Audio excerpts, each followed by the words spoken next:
The following story has been brought to you by StoriesToInspire.org. When I was younger, I don't know, about 17, I was on a road trip with some of my friends. We had this old clunky car. It's just for you, I'm doing it. And my daughter requested this story tonight. That's how we're tying it in. And I was on this road trip with my friends, and we're driving through Pennsylvania. It was the backwoods of Pennsylvania. We got lost, and we're on this is before GPS and cell phones, and there might have been GPS. I didn't own one. But this is before GPS and cell phones. What we used to do was, I know there are people in here and we're like, you're lucky you were able to do that, but we used to print out directions, from Yahoo Maps or Google. I don't even think Google was around. I don't know. Yahoo Maps, Yahoo, whatever, directions. And first of all, if Yahoo wasn't updated, that was it. You got lost for the rest of your life. This is how a lot of people ended up in Pennsylvania, I think. They just set down routes. They're like Yahoo Maps. Like, how did you get our Yahoo Maps? I didn't see my family for 8 years after I was trying to do a road trip. So we're driving through the backwoods, and we can't find our way. And we see this big hand-painted sign that says it was something like, I remember offhand, it was something like, Zeke's, bar, grill, and exotic animals. I'm like, first of all, you need a lot more commas in there, just to be clear. You're not grilling exotic animals, right? What is that? And we keep going. It's like 0.2 miles, Zeke's, bar, grill, and exotic animals. And I'm like, now I'm hoping, now I was a little bit more mature than my friends at this point, and I was hoping my friends didn't see the sign, because it was painted in red paint. It was the beginning of a horror movie. When you're watching a horror movie and you're like, don't do that. Don't do that. You deserve whatever happens after this point of the movie. This is now all your fault. I totally don't even blame the killer anymore. This is your fault. So as I'm like, hopefully they won't see it, and all of a sudden one of my friends goes, oh, did you just see that? I'm like, no, we didn't. I'm like, please, just hit a highway or something. And sure enough, I was forced to pull over we pulled down this dirt road into their version of a parking lot, which is just more dirt, and a couple of cars lined up. 3 of them were like growing weeds, so I knew there was only one other person here. And we pulled up, and I get out with my friends. We met some people, that were there. We're like, do you know who's running? They're like, no, we saw the sign. I'm like, we're all dead. There's no way this ends well. And sure enough, this ATV pulls up. This guy gets out, and he goes, howdy, here for the bar? I'm like, no, not really. He's like, grill? I'm like, come on, you know why we're here. It's like 2 p.m. He's like, oh, you're here for the zoo? I'm like, yep, we're here for the zoo, buddy.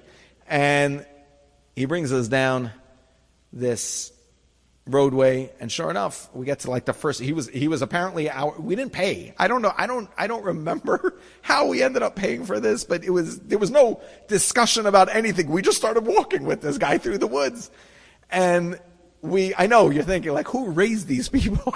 I don't know. If my mother were here now, she'd be upset. So we're walking through this, and we come to the first enclosure. And he's like, this is a panther. I'm like, no, there isn't. He's like, it might be out. I'm like, out? Like out and about? Or he's on lunch? What do you mean he might be out? Did he put up a sign that you see, I don't? That's I'll be back in 5? What do you mean by out? And we keep walking through, and we do see some exotic animals. I'm freaking out this entire time because I don't like snakes. And I just know that at some point there's going to be a snake somewhere. And we're going through. Sure enough, I see this big guard tower, and there's this guy. Oh, and our tour guide was missing 3 fingers. And he blatantly told us. He just picked up the 3 fingers, and he goes, or lack thereof, and he goes, whatever you do, don't lean on the fences. I'm like, okay. I'm not going anywhere near the fences. And the fences were this far apart, you were walking through like that. There was no way not to lean on the fence. So I was holding myself up with my left hand the whole time because I'm a righty. I didn't know what was going to happen. So we see this big guard tower, and there's a guy at the top of the guard tower holding a rifle. And I'm like, this is where it happens. It's about time. I've been worrying about it this entire time. The fear of death is worse than. I'm like, you're just going to tell us to run for the sport of it? Like, what's about to happen? And so my friend was like, what's with the guy, the prison guard? So he's like, no, that's just security. He's like, for what? He's like, well, in case one of the animals get out. I'm like, is that it? This guy with a rifle is and then I promise you, I see the guy with the rifle pull out a flask and take a swig. I'm like, this is fantastic. Hope something gets out, and then we're all shot. That's it. I'm sure the only thing he's not going to hit is the animal. Sure enough, we're coming down, and I keep turning to my friends. I'm like, guys, let's just get out of here. This is getting creepier by the minute. And the guy says, oh, you can't leave yet. You haven't seen the king. And I'm like, that's it. That's the end of the movie. That's where I don't need to go, right? Be smart. Never go see the king. That's how you know. So he's like, you haven't seen the king. You can't go without seeing the king. I'm like, no, I'm good. I'm good. He can keep on being the king of this sea here land. I'm gonna hightail out. And he's like, no, you got to see the king. You got to see the king. So finally, one of my friends asked him, like, what's the king? He's like, the king's the lion. I'm like, oh. He's like, what do you think the king is? I'm like, I don't know. I'm pretty sure it's some weird guy with a mane that when we get to the end of this, but fine. Weirdo. And we keep going to the end. And sure enough, I come to the end, and they have a gift shop, which is a table about double the size of this, with just pictures of our tour guide on it. And this big glass enclosure. And sure enough, in this glass enclosure was a lion. Now,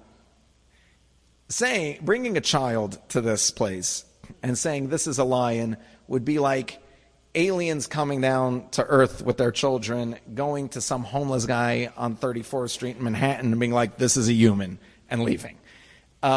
This lion was not doing well by any stretch of the imagination. I think it had like half a mane.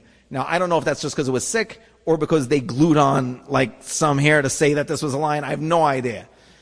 But it was like dragging one of its paws. I could have sworn it turned to somebody and was like, you got a cigarette, bro? Like, he was like not doing well. And he was walking in one path in this enclosure, back and forth. And it was horrible. Now, I happen to love animals. And I was so disturbed by this. I was really like upset that this was happening. But you see, this lion was clearly, sedated, and it was walking one path. The whole enclosure had greenery, had all these things, but there was only one path that was worn out in the entire enclosure, and it was walking that path back and forth. And there were big signs around the lion enclosure saying, don't touch the glass.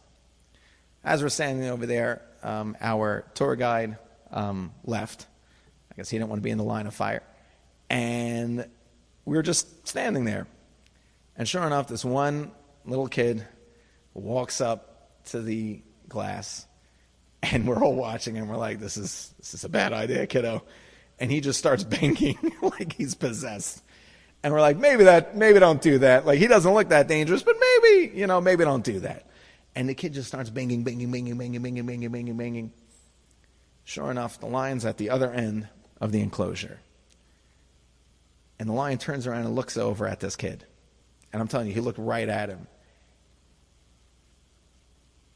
I grew up in the city, in a little place, not many Jews. It's called Brooklyn, New York. I don't know if you've ever heard of it. It's a couple of Jews, a shul or two.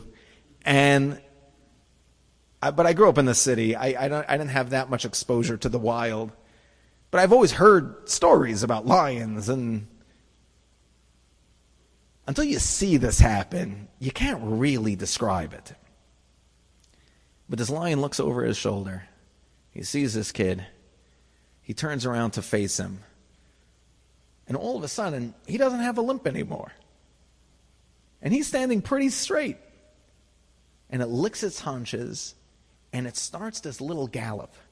And that one little gallop that it started, I'm telling you, standing 30 feet away from it, 40 feet away from it, I felt the ground go boom, boom. And I'm like, oh boy. I think he got a second wind. We might want to go. And then, da-dum, and it came running up to this kid. Or there was a big glass in between them. Came running up. And I don't know if you've ever seen a lion stand up, but they are really tall. I mean, I'm not tall, but these things, I'm saying, even if you were, some friends of mine were over 6 feet, and this thing was towering over him. This thing was enormous. And it got up on its haunches, put its hands or paws, whatever it is, on the glass, and it roared.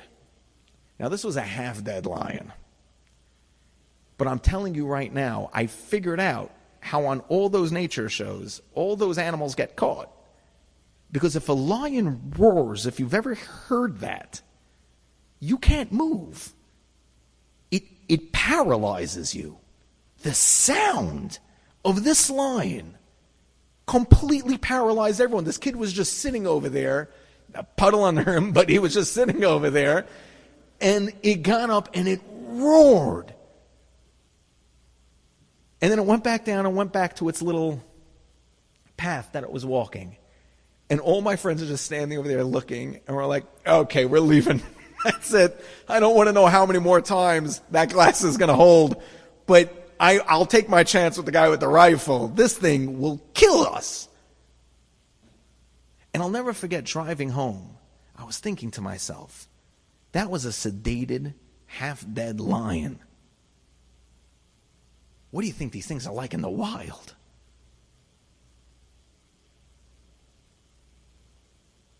We're not sedated, and we're not half dead. But we are in the wild. And Hashem and our souls and our meaning in life is pounding on the glass of our cage, begging us to realize what we are one more time. Begging us to re-up who we are one more time. To remember that we can roar as individuals and a nation louder than anything the world has to offer us, than anything life has to offer us, than anything this year is going to bring us. We can roar louder than that. That's what our Elul is. That's what our Rosh Hashanah is. What is your roar? And will you do it this year or not? Will you be the lion? Or will you continue just walking that same path over and over and over again? And Yamut, be irrelevant, be the extra. This is the time of the year where we choose. Am I going for life, or am I settling for death? Enjoyed this story? Come again. Bring a friend. StoriesToInspire.org